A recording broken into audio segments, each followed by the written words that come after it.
DNA में अब हम आतंकवादियों के 2 वीडियोस का विश्लेषण करेंगे। ये आतंकवादियों के प्रोपेगेंडा वीडियोस हैं और सुरक्षा एजेंसियां इन वीडियोस की पूरी जांच इस वक्त कर रही हैं, क्योंकि सुरक्षा एजेंसियों को ऐसे इनपुट्स मिल रहे हैं, ऐसी जानकारी मिल रही है कि दक्षिण कश्मीर में पिछले कुछ दिनों में करीब 70 युवक लश्कर ए तैयबा और हिजबुल मुजाहिदीन जैसे आतंकी संगठनों में शामिल हुए हैं। यह भी कहा जा रहा है कि ये दोनों वीडियोस बिल्कुल नए हैं, क्योंकि कश्मीर में पिछले 1 हफ्ते से ही इस तरह की बर्फबारी शुरू हुई है। हम इन वीडियोस की सत्यता की पुष्टि इस वक्त नहीं कर सकते, लेकिन हमें इतना जरूर लगता है कि इन वीडियोस पर ध्यान देना आज बहुत जरूरी है। पहला वीडियो दक्षिण कश्मीर का बताया जा रहा है और इस वीडियो में 5 से 6 आतंकवादी दिख रहे हैं जो हथियारों से लैस हैं, और ऐसा माना जा रहा है कि आतंकवादी अपनी लोकेशन बदल रहे हैं, क्योंकि सर्दियों में जब भारी बर्फबारी होती है तो आतंकवादी ऊपरी इलाकों से निचले इलाकों में आ जाते हैं। इसकी वजह यह है कि ऊपरी इलाकों में बर्फबारी ज्यादा होने की वजह से आतंकवादियों का वहां रहना मुश्किल हो जाता है। इस वीडियो में आतंकवादी एक दूसरे के साथ बर्फ से खेलते हुए दिख रहे हैं। आतंकवादियों ने यह वीडियो खुद ही शूट किया है और इस वीडियो में दिखाई दे रहे आतंकवादियों ने कश्मीर की पारंपरिक वेशभूषा पहनी हुई है, जिसे फिरान कहते हैं। दूसरा वीडियो आतंकवादियों की ही एक मीटिंग का है। इस वीडियो में हिजबुल मुजाहिदीन और लश्कर ए तैयबा के आतंकवादी एक दूसरे से मुलाकात कर रहे हैं और स्थानीय भाषा में बात कर रहे हैं। यह वीडियो एक बंद कमरे में शूट किया गया है, जिसमें आतंकवादी हाथों में हथियार लिए नजर आ रहे हैं। इस वीडियो में आतंकवादी एक दूसरे को अपना परिचय हिजबुल और लश्कर के आतंकियों के रूप में दे रहे हैं। वीडियो में आतंकवादी कश्मीर के हालात पर चर्चा कर रहे हैं और भारत पर हमले की योजना बना रहे हैं। यहां एक बात जानना बहुत जरूरी है कि इन वीडियोस को आतंकवादियों ने खुद ही शूट किया है, खुद ही इन्हें एडिट भी किया है और फिर इन्हें सोशल साइट्स पर अपलोड किया है। यानी ये साफ है कि अपना प्रोपेगेंडा फैलाने के लिए आतंकवादियों की साइबर सेल कश्मीर में काफी सक्रिय है। बर्फीले मौसम का फायदा उठाकर आतंकवादी भारत में नफरत फैलाने की तैयारी कर रहे हैं, लेकिन हमारे देश के वीर जवान भी आतंकवादियों से लोहा लेने के लिए बिल्कुल तैयार हैं। इन आतंकवादियों को जवाब देने के लिए कश्मीर के गुलमर्ग में ही हाई ऑल्टीट्यूड वॉरफेयर स्कूल में जवानों को कड़ी ट्रेनिंग दी जा रही है।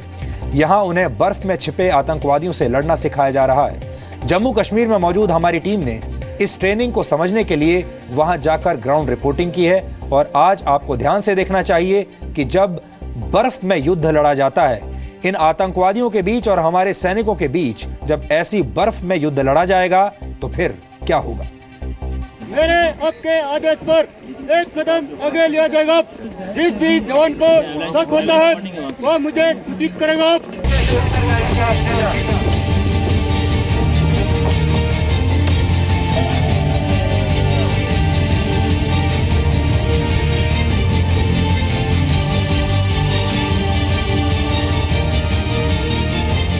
हाड़ कंपा देने वाली ठंड में तैयार हो रहे हैं वीर योद्धा। हमारी पूरी क्यूआरटी वगैरह 24/7 एक्टिवेट रहती है, तो वैसे घुसपैठ की कोई गुंजाइश है नहीं यहाँ पे। -20 डिग्री तापमान में तैयार हो रहे हैं आतंकियों के काल।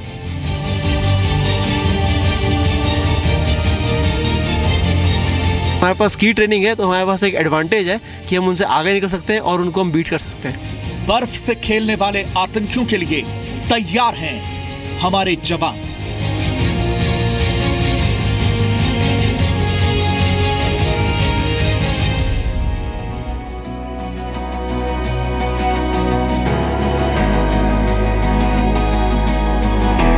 आज हम आपको दुनिया के सबसे बेहतरीन हाई ऑल्टीट्यूड वॉरफेयर स्कूल में लेकर चल रहे हैं। यह स्कूल जम्मू कश्मीर के गुलमर्ग में स्थित है। यह वो स्कूल है जहां दुनिया के सबसे वीर योद्धा तैयार होते हैं।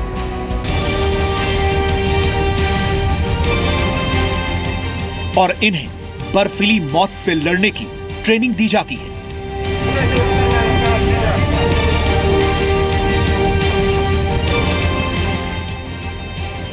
यह है गुलमर्ग का high altitude warfare school.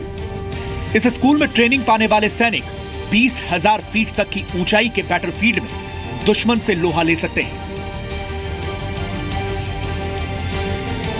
LOC पर इन दिनों बर्फ जमी हुई है और बर्फ का फायदा उठाकर अक्सर आतंकी भारतीय सीमा में घुसपैठ करते हैं। इस वीडियो में भी दिख रहा है कि कैसे लश्कर के आतंकी कश्मीर की वादियों में बर्फ से खेलते हुए भारत में आतंक फैलाने की कोशिश कर रहे हैं। लेकिन अब इन आतंकियों से लोहा लेने के लिए हमारे जवान तैयार हैं और इस स्कूल में जांबाज योद्धा तैयार हो रहे हैं। इस वक्त हम सी लेवल से 13,000 फीट की ऊंचाई पर है और ये हवास जो हाई अल्टीट्यूड वॉरफेयर स्कूल का यहाँ मिलिट्री स्कीइंग ट्रेनिंग चल रही है। आप देख सकते हैं मेरे पीछे जो जवान हैं वो इनको ट्रेन किया जाता है कि कैसे इन इलाकों में जो है ट्रेनिंग की जाए और सामने ये स्टूडेंट्स हैं जो ट्रेनिंग लेते हैं और इन्हें एक स्पेशल यहाँ पर बताया जाता है कि क्या क्या चीज़ यहाँ पे हो रही है और उसको कैसे अंजाम दिया जाता है। यहाँ पे बेसिकली हमें विंटर वॉरफेयर की ट्रेनिंग दी जाती है। सबसे पहले हम जितने भी आर्मी वाले हैं यहाँ पे रिपोर्ट करते हैं, उसके बाद यहाँ पे हमारा एक्लेमेटाइजेशन होता है 6 दिन का। उसके बाद हमें धीरे धीरे जो यहाँ का जो इलाका है इससे रूबरू कराया जाता है। सबसे पहले हमें बताया जाता है किस तरीके से इसकी पकड़नी है, किस तरीके इसकी पहननी, इसकी पोल पहनने का तरीका क्या होता है। पैदल चलते समय एक आदमी को सॉफ्ट बर्फ़ में चलना बहुत ही मुश्किल होता है। यहाँ तक कि जो आप बता कि घुसपैठ है जो भी है वो उनके पास स्की ट्रेनिंग नहीं है। तो अगर हमारे पास स्की ट्रेनिंग है तो हमारे पास एक एडवांटेज है कि हम उनसे आगे निकल सकते हैं और उनको हम बीट कर सकते हैं। इस स्कूल में बर्फ का मुकाबला करने के लिए जवानों को तैयार किया जाता है। भारत का यह स्कूल दुनिया का सबसे बेहतरीन हाई ऑल्टीट्यूड वॉरफेयर स्कूल है। आपको जानकर हैरानी होगी कि यहाँ दुनिया के कई देशों से सैनिक विंटर वॉरफेयर की ट्रेनिंग लेने आते हैं। हाई एल्टीट्यूड वॉरफेयर स्कूल जैसे कि इसका नाम है, जिसको कि शॉर्ट में हॉज बोला जाता है, ये 1948 में एस्टैब्लिश हुआ था यहीं पे गुलमर्ग में और तब से ये अपने स्ट्रेचर में बढ़ता गया है और इस समय ये दुनिया के सबसे प्रीमियर ट्रेनिंग इंस्टीट्यूशंस जो कि दोनों माउंटेन और विंटर वॉरफेयर में ट्रेनिंग देता है। जो आपने देखा होगा यहाँ पे जितने भी इंस्ट्रक्टर्स हैं, उस्ताद हैं, वो सब वाइट कलर के जर्सीज में हैं। इन सब को हम वाइट डेविल्स बोलते हैं। मेरे पीछे जो ये ड्रिल हो रही है, जो ये जवान ड्रिल कर रहे हैं, ये दरअसल रेस्क्यू ड्रिल है। आप देख सकते हैं कैसे नवीनतम उपकरणों से ये ड्रिल की जाती है। दरअसल इनका एक जवान जो है इस बर्फ़ में दबा हुआ है और उसको ढूंढने की कोशिश की जा रही है। इसमें कैसे आप एवलांच प्रोन इलाके में या जहाँ एवलांच रिसेंटली आया है वहाँ पे आप कैसे जाएंगे, वहाँ जाने के बाद आप क्या क्या ड्रिल्स करेंगे जिससे कि आप आदमी को, इक्विपमेंट को रेस्क्यू कर सकें। उसके बाद जब आप रेस्क्यू कर लेंगे, उसके बाद जो आपने इंसान को रेस्क्यू किया है उसको आप कैसे कैसे रेसिसिटेट करेंगे या उसे कैसे मेडिकली रिवाइव करेंगे। आपने सुना कि कितने लाभदायक है ये ड्रिल जो एक एवलांच में यूज़ की जाती है। ये देखिए आप, इन्होंने डिटेक्ट किया है और अब इसको जगह को खोदा जा रहा है। हर जवान जिसने या हर ऑफिसर जिसने ट्रेनिंग करी अपनी बेसिक, वो सक्षम है यहाँ काम करने के। लेकिन हम लोग इस स्कूल में उनको ऐसी ट्रेनिंग देते हैं कि जिससे कि उनकी कॉम्बैट एफिशिएंसी या काम करने की क्षमता कई गुना बढ़ जाती। अगर आप इन्फिल्ट्रेशन के हिसाब से लें तो इन्फिल्ट्रेशन में क्या होगा कि अगर ऐसे इलाके में कोई जन आएगा स्नो के इलाके में तो उसका मूवमेंट बहुत स्लो होगा, जाहिर सी बात है। इसके बतौर अगर हमारी आर्मी अगर स्कीज़ पे होगी तो उनकी मोबिलिटी या मूव करने की क्षमता कई गुना ज़्यादा होगी। तो अगर आप इन्फिल्ट्रेशन के नज़रिए से देखें तो हम लोग उसको जल्दी आसानी से पकड़ सकते हैं। इस ट्रेनिंग में जवानों को कड़े इम्तिहान से गुजरना होता है। इन जवानों को यह भी सिखाया जाता है कि जो बर्फ उनकी दुश्मन है उसे दोस्त कैसे बनाया जाता है।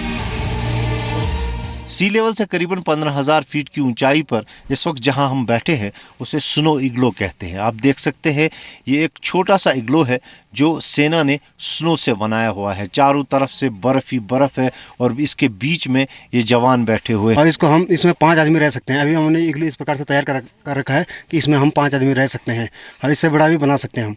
जितना इसमें ठंडी नहीं आपको महसूस होती? ना, ठंडी महसूस नहीं होती इसमें, क्योंकि हवा अंदर नहीं आ पाती, क्योंकि हम आगे से दीवार लगा रखी है, इसलिए वो हवा को अंदर आने नहीं देती है। जी, जब आपके पास टेम्परेरी शेल्टर बनाने के लिए थोड़ा सा टाइम होता है, जब आपको 3-4 दिन के लिए या फॉर अ वीक आपको रुकना होता है एक जगह पे ड्यूरिंग पेट्रोलिंग, तो आप स्नो केव, स्नो ट्रेंच या इग्लू बनाते हैं जो कि आपको 1 हफ्ते के लिए कंफर्टेबली वहाँ पे रख सकता है। और ये बेहतर होता है टेंट से, क्योंकि टेंट्स अगर आप कैरी करते हैं किसी पेट्रोलिंग में तो आपका वजन उतना ही बढ़ जाता है। अब जरा इस टीम से मिलिए। इस स्पेशल ग्रुप का नाम है व्हाइट डेविल। इस स्पेशल ग्रुप में शामिल हर जवान के पास बड़े बड़े बर्फीले पहाड़ों को फतह करने का लंबा चौड़ा अनुभव है। अपने हौसले और कड़ी ट्रेनिंग के दम पर इन जवानों ने एवरेस्ट और कंचनजंगा जैसी बर्फीली चोटियों को भी फतह किया है। हौसला एक्चुअली यही इसी की बदौलत है, जो हाई एल्टीट्यूड वारफेयर स्कूल से हमने जो ट्रेनिंग ली उसी का नतीजा है कि हमें मौका मिला गया, और मौका मिला तो हमने एवरेस्ट 2003, 2005 और 2013 में फतह किया, एक हैट्रिक बनाई। अगर एक जहां का जवान अच्छी ट्रेन किया हुआ है तो वो अपनी सेक्शन को, अपनी प्लाटून को, अपनी कंपनी को इतना सक्षम बना सकता है कि किसी भी परिस्थिति में, किसी भी मौके के ऊपर वो अपनी कंपनी को अच्छे तरीके से लीड कर सकता है और अपनी पूरे ग्रुप को सिखा भी सकता है इस चीज़ों के बारे में। दुनिया के इस बेहतरीन स्कूल की ट्रेनिंग और कारनामों की कहानी से पता चलता है कि कैसे देश को जांबाज सिपाही मिलते हैं जो इस स्कूल से ट्रेनिंग लेकर भारत की बर्फीली सीमाओं की रक्षा कर रहे हैं। खालिद हुसैन, जी मीडिया, गुलमर्ग, कश्मीर।